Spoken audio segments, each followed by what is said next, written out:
Hello everyone, good morning. আজ হলো 13 তারিখ আর এখন বাজে 6:20 মতো। আর এখন থেকে আমি আমার ভিডিওটাকে শুরু করছি। গতকাল গুয়াহাটি থেকে চেক আউট করার পর শিলংয়ে ঢুকতে ঢুকতে সন্ধে হয়ে গেছিলো 7টা সাড়ে 7টা। তারপরে হোটেল খোঁজা, মানে হোটেল খুঁজে ঢুকতে হোটেলে প্রায় 8টা বেজে গেছিলো।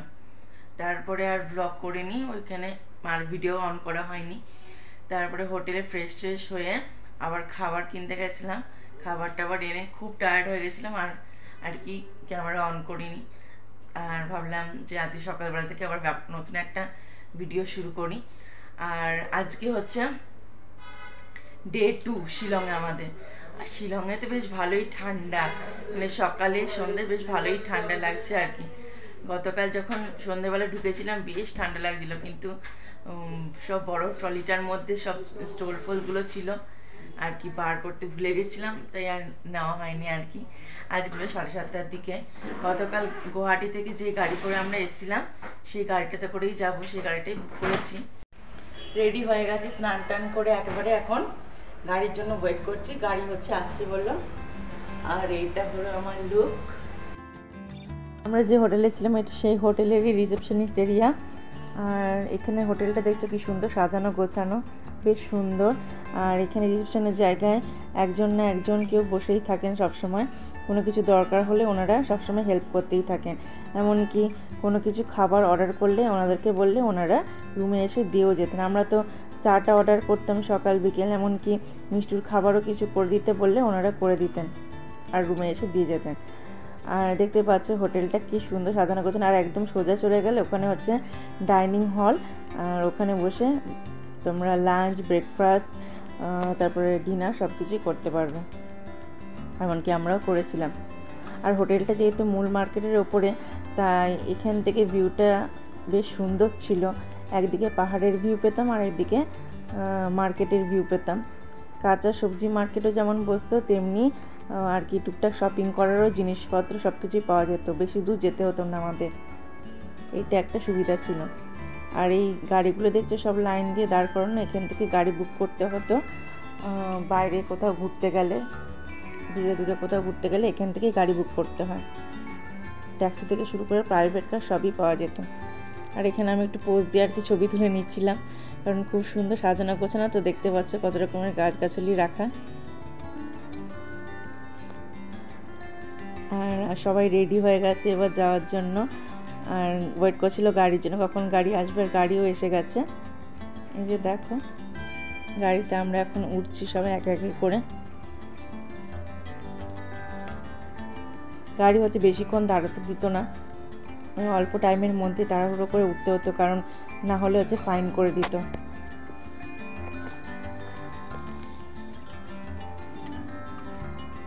শিলংটা বেশ সুন্দর জায়গা। শিলং হলো উত্তর পূর্ব ভারতে মেঘালয় রাজ্যে পূর্ব খাসি পাহাড় জেলার একটি শহর। আর এটা হলো পৌরসভা এলাকা। আর এখানে যেহেতু প্রচুর বৃষ্টি হয় তাই একটু ঠান্ডাটাও বেশি আর কি। রাত্রের দিকে তো ভালোই ঠান্ডা লাগে, ফ্যান চালাতে হয় না, বরঞ্চ গায়ে মোটা কম্বল চাপাতে হয়। আর দিনের বেলা ওই সকালের দিকে হালকা ঠান্ডা থাকে, কিন্তু যখন বেলা বাড়তে থাকে তখন অতটা ঠান্ডা লাগে না, তখন গরমই লাগে। আর তাই আর কি আমরা ঠান্ডার জন্য হালকা ফুলকা সোয়েটার গায়ে দিয়ে দিয়েছিলাম। এক এক করে সবাই গাড়িতে উঠছে। এই গাড়িটা করে আমরা গুয়াহাটি থেকে এসেছিলাম শিলংয়ে, আর এই গাড়িটা করেই আজ সেদিন আমরা গেছিলাম।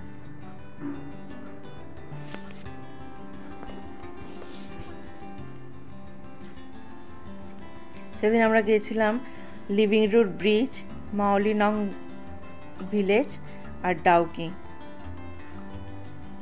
পুরো সারাদিনটাই লেগে গেছিল। সকাল 9টার সময় আমরা বেরিয়েছিলাম, ঢুকতে ঢুকতে প্রায় সন্ধে হয়ে গেছিলো 7টা সাড়ে 7টা।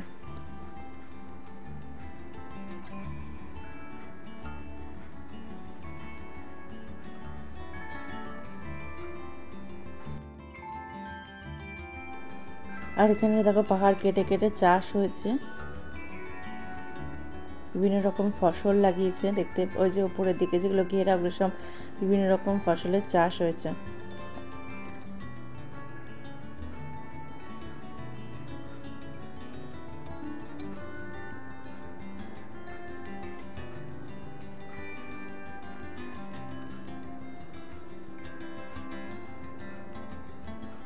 শিলংও পাহাড় আছে কিন্তু অত উঁচু উঁচু পাহাড় নয়।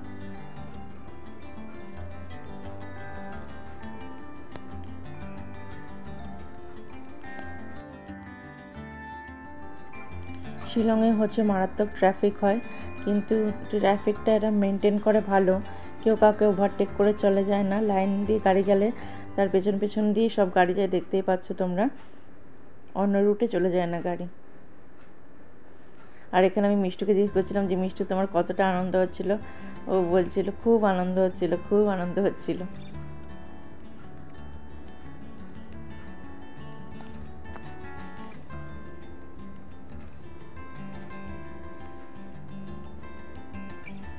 শিলংটা আমাদের হুট করেই আসা, আর এটার মূল কারণ ছিল ঈশানী।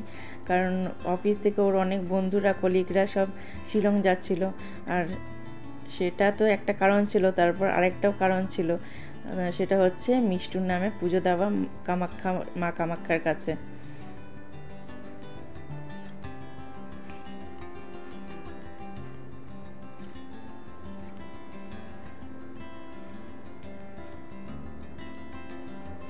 আর এই দেখো এখানে হচ্ছে জনবসতি এলাকা। এগুলো সব দেখতে পাচ্ছি, এখানে সব লোকজন থাকে। এখানকার ঘর বাড়িগুলো একটু আলাদা, আর কিছু কিছু নতুন নতুন বাড়িও তৈরি হচ্ছে। দেখো পুরোটাই জনবসতি এলাকা।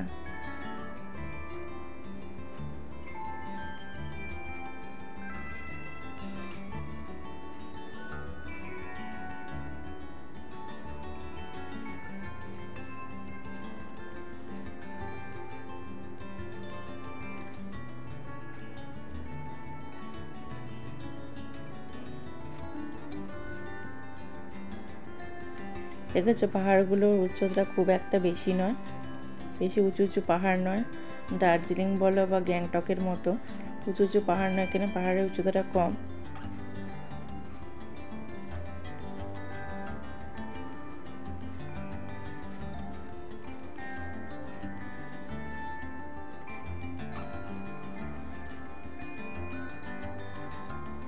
যেদিকে তাকাও খালি সবুজ আর সবুজ, গাছগাছালিতে পুরো ভরা।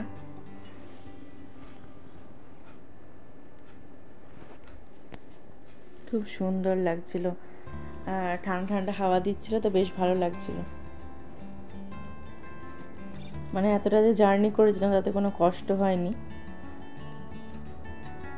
আর এখানে দেখো পাহাড় কেটে কেটে রাস্তা তৈরি করেছে সব, তাই ওই বড় বড় উঁচু পাহাড়ে ওই বোল্ডারগুলো সব পড়েছিল।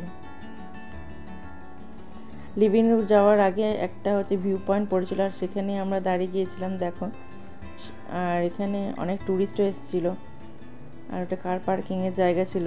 এখানে এন্ট্রি ফি লেগেছিল 20 টাকা করে বড়দের, আর বাচ্চাদের লেগেছিল 10 টাকা করে। আর এখানে দেখো মিষ্টু যাচ্ছে দাদানে হাত ধরে ধরে। ও আর কি খুব এনজয় করছিল, খুব মজা করছিল। খুব সুন্দর এই জায়গাটা।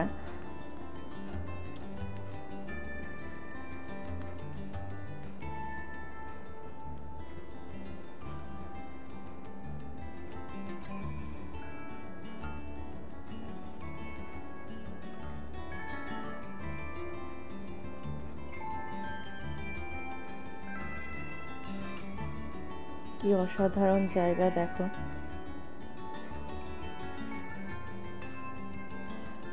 এখান থেকে তো আমার আসতে ইচ্ছা করছিল না, এখানে মনে হচ্ছিল যেন এখানেই দাঁড়িয়ে থাকি, কিন্তু আরও অনেক কিছু দেখার ছিল বলে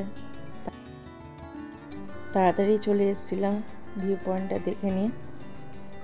আর এখানে আমি কথা বলছিলাম, কিন্তু একজন হচ্ছে গান বাজাচ্ছিল বলে আমাকে এই ভয়েস ওভারটা দিতে হয়েছিল।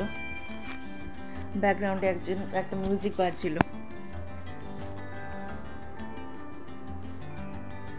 আর এখানে হচ্ছে কেউ যদি ফিল্ম শুটিং করতে চায় সেখানে হচ্ছে 500 টাকা করে দিতে হবে। আর সব এখানে সব ফটোশ্যুট করছে দেখো, সেগুলোই আর কি বলছিলাম। এই দেখো কি সুন্দর, কি অসাধারণ দৃশ্য দেখো, খুব সুন্দর লাগছিল।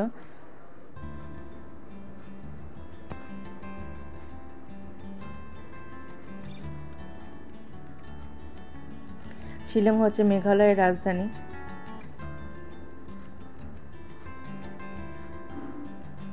আর ভিউ পয়েন্টটা দেখে আমরা আবার এগিয়ে যাচ্ছি নেক্সট ভিউ পয়েন্টের দিকে। আর এখানে দেখো দোকানপাটও আছে, সব কিছু আছে। এটাও জনবসতিপূর্ণ এলাকা, এখানে সব মানুষজন সব থাকে। আর তাদের যা যা প্রয়োজনীয় জিনিস সেগুলো সব বিক্রিও হচ্ছিল এখানে।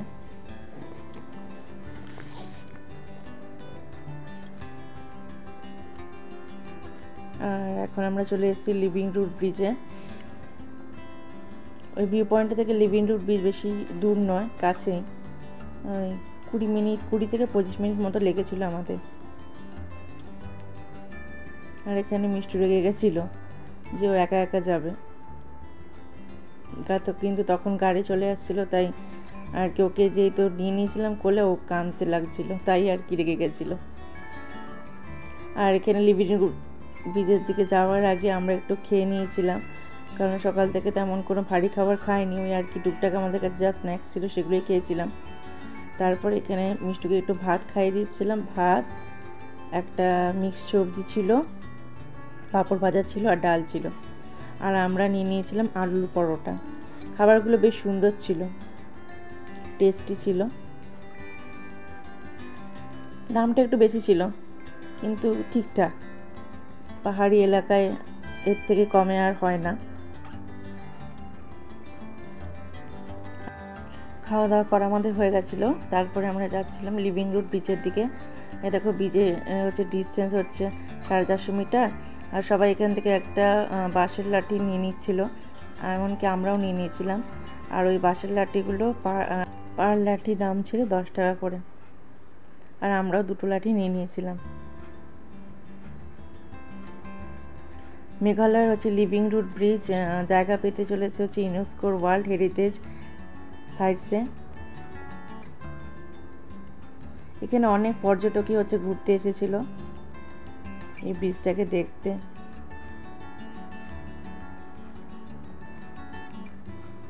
আর এখানে আমি আর মিষ্টি একটু মাথায় ফুল গুঁজে নিয়ে আর কি যাচ্ছিলাম। আর এখানে বাবা দৌড়ে যাচ্ছে কেন বুঝতে পারছে না, তো ওই যে মিষ্টির হাত ধরে একটুখানি বেখেয়ালিতে হাঁটছিলাম, ব্যাস পা মুচকে পড়ে গেছি। এই যে দেখতে পাচ্ছ রাস্তার এই পাশের দিকে মানে একটু বেখেয়ালি হয়ে গেছিলাম, আর পাটা অমনি মুচকে গেছিলো। এই দেখো না, এত জোরে মুচকেছে যে বসে পড়েছে। আর এখানে মিষ্টি কি জোরে কাঁদছিল,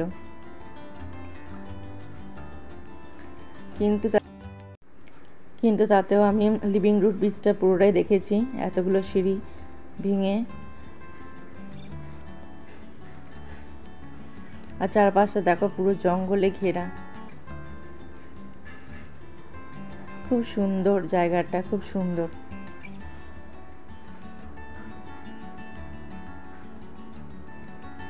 গাছের হচ্ছে শিকড় দিয়ে বানানো এই সেতু। আর এখানে টিকিট কাটতে হয়েছিল লিভিং রুট ব্রিজে, 40 টাকা করে এন্ট্রি ফি। আর ক্যামেরা যদি কেউ নিতে চাও কিংবা ফটোশ্যুট করতে চাও সেখানে 20 টাকা করে দিতে হবে। খুব সুন্দর এই জায়গাটা।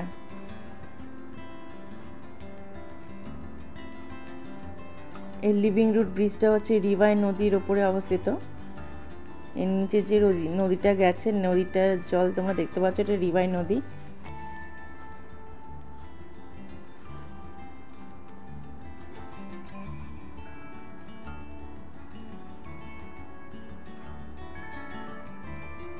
যেহেতু গাছের শিকড় দিয়ে বানানো, তাই দিনে দিনে এই ব্রিজটা আরও আর কি শক্তিশালী হয়ে ওঠে, আরও অনেক শিকড় আর কি নতুন করে গজায়, যাতে হচ্ছে একসঙ্গে হচ্ছে 50 জনে ভার হচ্ছে নিতে পারে।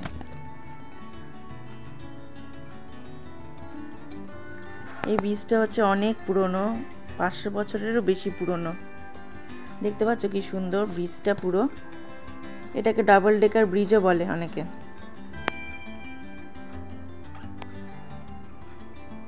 আর এখানে যেহেতু নদীর জলের মধ্যে পাতা পড়ে যাচ্ছিল, নোংরা হয়ে যাচ্ছিলো, তাই ওখানকার লোকেরা আবার ওই জাল নিয়ে নিয়ে পাতাগুলোকে তুলে নিচ্ছিল যাতে জলটা পরিষ্কার থাকে। আর এখানে দেখো মিষ্টু হচ্ছে নিজের মতো করে বন্ধু আর কি পাতিয়ে নিয়েছে। তো যেখানেই যায় সেখানেই আর কি বন্ধু বানিয়ে ফেলে, যাকে মানে ওর সমবয়সী দেখলে ওর থেকে একটু যদি বড় হয় তাকেই ও দিদি দাদা সব বানিয়ে ফেলে। আর সেটাই সেখানে সে করছিল। লিভিং রুট ব্রিজ দেখা হয়ে গেছে আমাদের, এবার সব দেখা করে উঠে আসছে। ওঠাটা একটু কষ্টকর, নামাটা তো ইজিলি নামা হয়ে যায়, কিন্তু উঠতে গেলে একটু কষ্ট লাগে, এতগুলো সিঁড়ি ভেঙে ভেঙে ওঠা, বিশেষ করে মাদের একটু কষ্ট হয়েছিল। লিভিং রুট ব্রিজ দেখে এবার আমরা চলে যাচ্ছি মাওলিংরং গ্রামে। এখানেও আমাদের এন্ট্রি ফি লেগেছিল, সবার লেগেছিল মোট 200 টাকা। লিভিং রুট ব্রিজ থেকে মাওলিংরং ভিলেজটা খুব একটা দূর নয়, কাছেই, এই 10 থেকে 15 মিনিট মতো লেগেছিল আসতে আমাদের। আর এটা হচ্ছে এশিয়ার সবচেয়ে পরিষ্কার পরিচ্ছন্ন গ্রাম। দেখতেই পাচ্ছ তোমরা চারিদিকটা কি সুন্দর পরিষ্কার পরিচ্ছন্ন। আর মাওলিংরং ভিলেজও হচ্ছে পূর্ব মেঘালয়ের খাসি পাহাড় জেলায় অবস্থিত। ওই একই রিভাই নদীও এই মাওলিংরং গ্রামের ওপর দিয়েই হচ্ছে বয়ে গেছে, যেটা হচ্ছে লিভিং রুট ব্রিজের ওপর দিয়ে বয়ে গেছিল, সেম নদী এখানেও বয়েছে।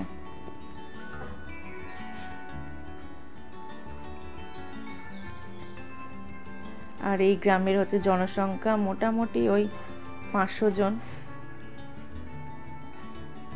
আর দূরে দেখতে পাচ্ছ ওখানে সব গাড়িগুলো সব দাঁড়িয়ে থাকে, মানে কার পার্কিং এর জায়গা ওখানটা। বেশ অনেক টুরিস্টই এসছে ঘুরতে।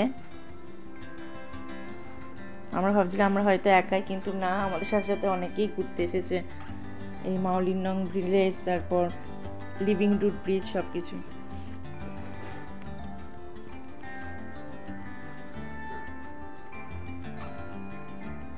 কারণ এরপর তো বর্ষা চলে আসবে, তাই মানুষ মানে শিলংয়ে তো একই সবসময় বৃষ্টি হয় প্রায়, আর বর্ষাকালে তো আরও বেশি বৃষ্টি।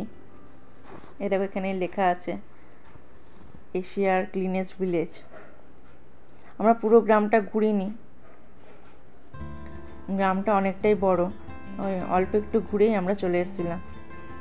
এই যে বাঁশের সাঁকো বেরোচ্ছি আমরা এখন। আর এর নিচে যেই নদীটা আছে মানে ঝিলের মতো, ওখানে অনেক মাছ ছিল, খালি চোখে বেশ ভালোই বোঝাচ্ছিল যে অনেকই মাছ ছিল। এই দেখো দূরে যেই একটা পুকুরের মতো করেছে সেখানটা।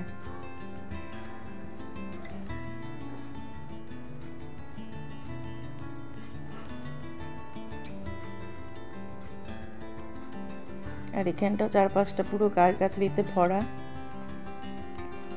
আর মিষ্টি বাঁশের সাঁকো দিয়ে আসতে একটু ভয় পাচ্ছিল, কারণ আওয়াজ হচ্ছিল তো, বাঁশের তৈরি, একটু আধটু আওয়াজ হচ্ছিল, সেটাতে একটু আর কি ভয় পাচ্ছিল, ভাবছিল সাঁকোটা এর থেকে এরকম আওয়াজ আসছে কেন।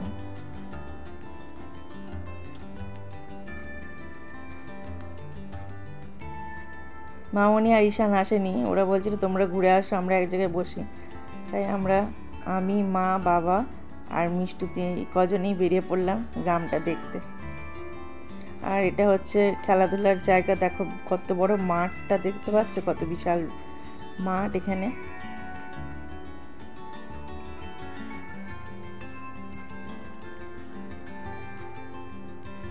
পুরো গাছগাছালিতে ভরা।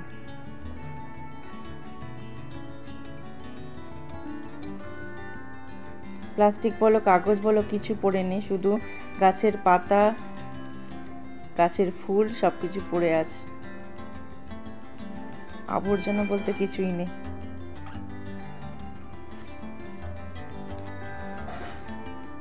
আর এই মাওলিংরং ভিলেজ হচ্ছে মাতৃতান্ত্রিক সমাজ, আর এই গ্রামে দলবদ্ধ হয়ে খাসি সম্প্রদায়ের লোকেরাই বাস করে।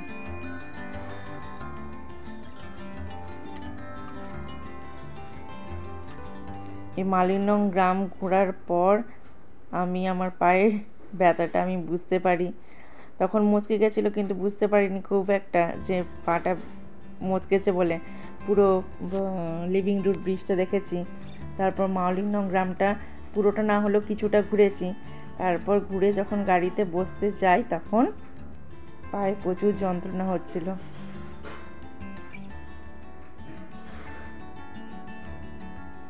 মা দেখাচ্ছিল ওই সাইডেও একটা ভিউ পয়েন্ট আছে গ্রামে, কিন্তু হাতে আমাদের সময় ছিল না, আর পুরোটা দেখতে গেলে তাহলে ডাউকি আমাদের যাওয়া হতো, যেতে পারতাম না, কারণ এখান থেকে ডাউকি যেতে আরও অনেকটা সময় লেগেছিল আমাদের।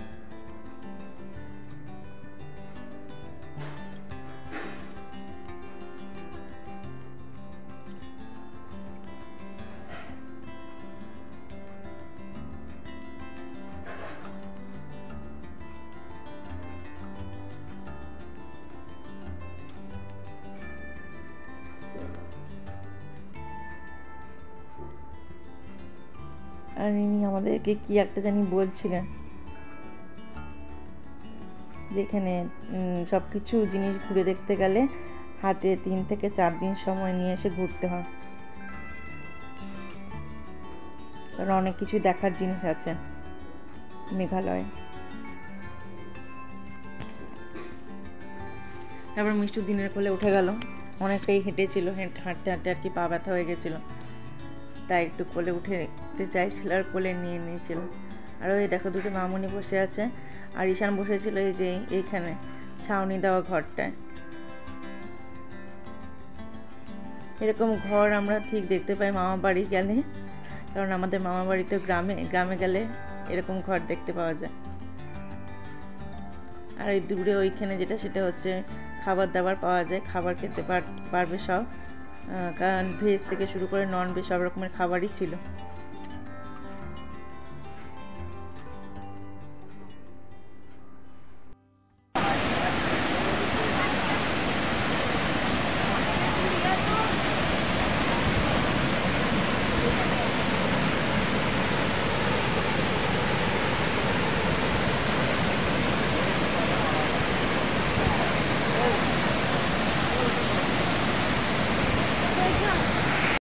ডাউকি যেতে খুব সুন্দর একটা ওয়াটারফল পড়েছিল, আর সেটা ভিডিও করে দিয়েছিল ঈশান, কারণ আমি নামতে পারিনি গাড়ি থেকে, প্রচুর আমার পায়ের ব্যথা করছিল বলে।